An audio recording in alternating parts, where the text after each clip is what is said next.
In recent years, many nations have become aware of an urgent need to reassess their long-held drug policy. The hard power-style solutions of criminalization and the drug war have been appalling failures. Billions of dollars have been wasted in such campaigns, with no worthwhile results to be found. Our taxpayer dollars have been consumed in the flames of a drug policy that is just as impractical as it is immoral. As more and more money continues to be poured into these failed efforts, drug use and drug-related crime only continue to occur. It is not time to double down on our failing efforts. We must adopt a morally superior and more practical liberalized drug policy. A number of key arguments support such a proposal. Drug use is a medical issue, not a criminal issue. Treating a medical issue as a criminal issue is both impractical and immoral. Liberty is a key ideal of our liberal society. If we believe in the moral foundations of our society, drug policy liberalization is essential.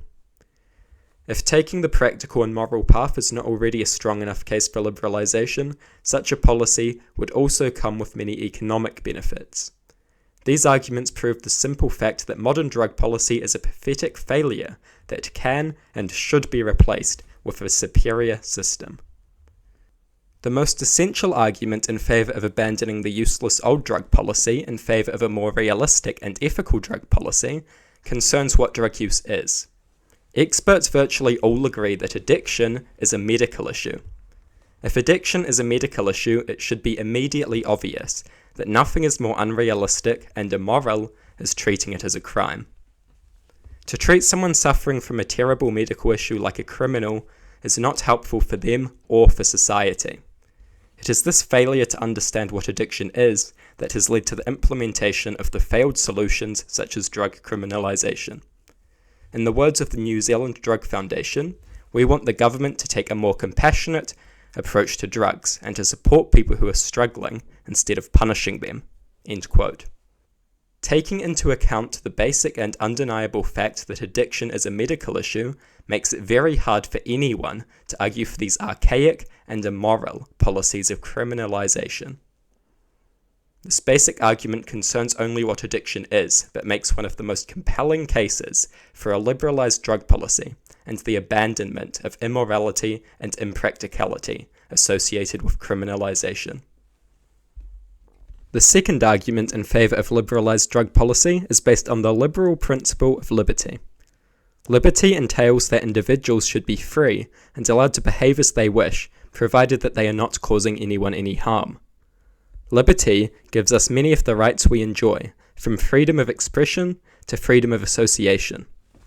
The ideal of liberty is of course deeply relevant to drug use. Most drug users are regular people who do nobody any harm. If we believe in liberty, a victimless crime is not a crime at all. Liberty is liberty until it infringes on the liberty of someone else. This is where we see the transition from liberty to tyranny, and criminalization becomes appropriate for the sake of preserving liberty. The problematic drug users can be dealt with when they break the law in actually harmful ways. To go after a whole group just because of a few bad apples is a very serious threat to individual freedom. The acceptance of such a threat will lead to the degeneration of the value that is liberty. Why should liberty be desired? Liberty leads to a happier society, as people get to live how they like so long as they are not harming others. Do you want a tyrannical state dictating your harmless private habits? For the sake of liberty, a liberalized drug policy that allows for individual freedom is not just desirable, but essential.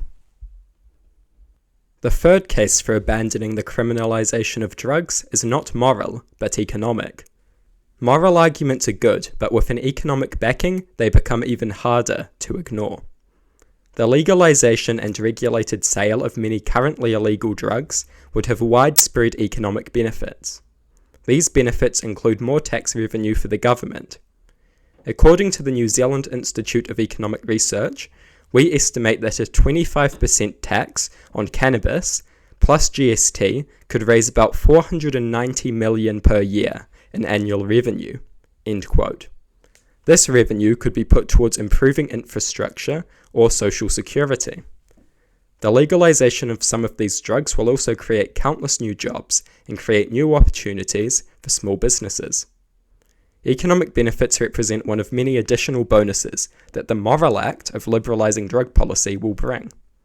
This additional point is a very good reason that anyone who cares not just for what is morally right, but also for what is economically beneficial, should support a more liberalized drug policy. Brutal hard power style drug policy is a pathetic failure. Progressive liberalization and reform is long overdue and very much required. The fact that drug use is a medical issue and should be treated as a medical issue rather than a crime helps to prove this. The idea of liberty further supports progressive drug policy. Lastly, the economic arguments represent some extra benefits that should appeal to those primarily concerned with economics.